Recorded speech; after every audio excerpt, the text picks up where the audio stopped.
Une des plus graves erreurs que l'on peut commettre aujourd'hui, et que commet quelqu'un comme Altali, c'est d'accorder trop d'importance aux femmes. Quand un juif a des enfants avec une femme non juive, ces enfants sont juifs pleinement.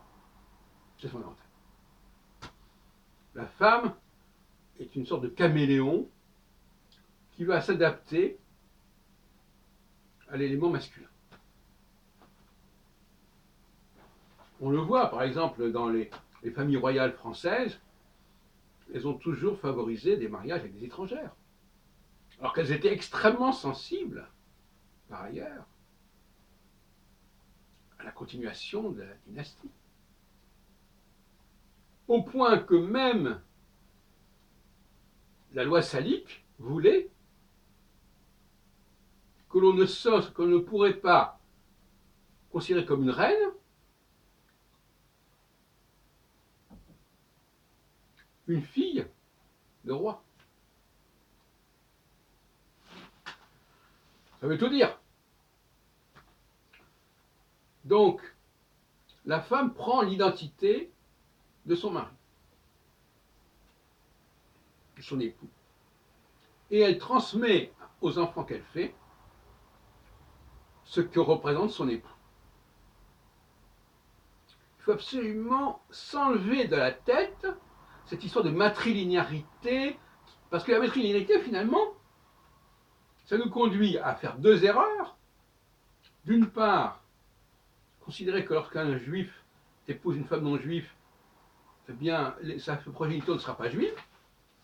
Et deuxièmement, de croire qu'un homme né d'une femme juive devient juif, et juif. C'est encore une deuxième erreur. Donc on fait deux erreurs de calcul. On exclut des juifs qui en sont, puisqu'ils sont de père juif, et on intègre dans la communauté juive des juifs qui n'en sont pas, parce que leur mère n'est pas juive, et leur père est juif.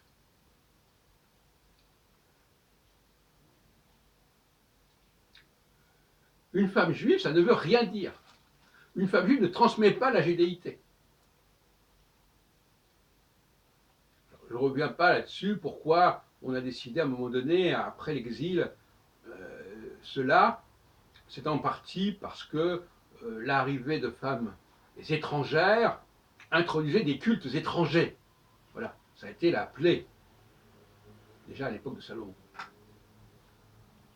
Mais fondamentalement,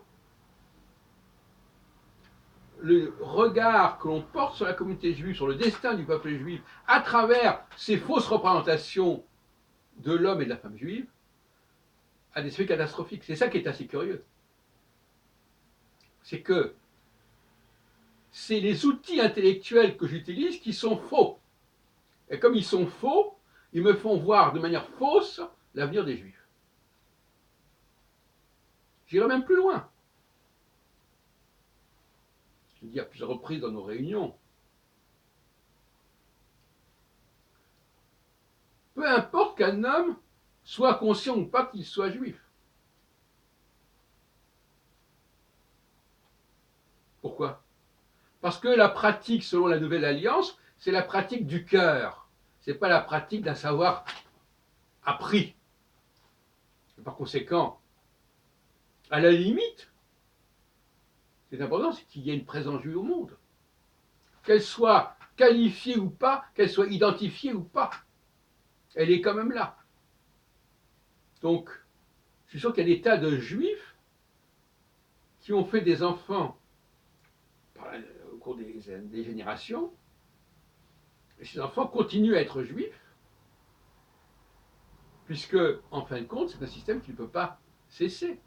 Moi, en tant qu'homme juif, si je fais des enfants et que ce sont des garçons, eh ben, eux-mêmes, ils vont forcément, quelle que soit la femme qu'ils auront, ils feront des juifs. Et même s'ils ne sont pas conscients qu'ils sont juifs, ils s'agiront comme juifs au sens de la Nouvelle Alliance. C'est-à-dire par rapport à des choses qui ressemblent en eux, par rapport à des capacités, des compétences qu'ils auront en eux.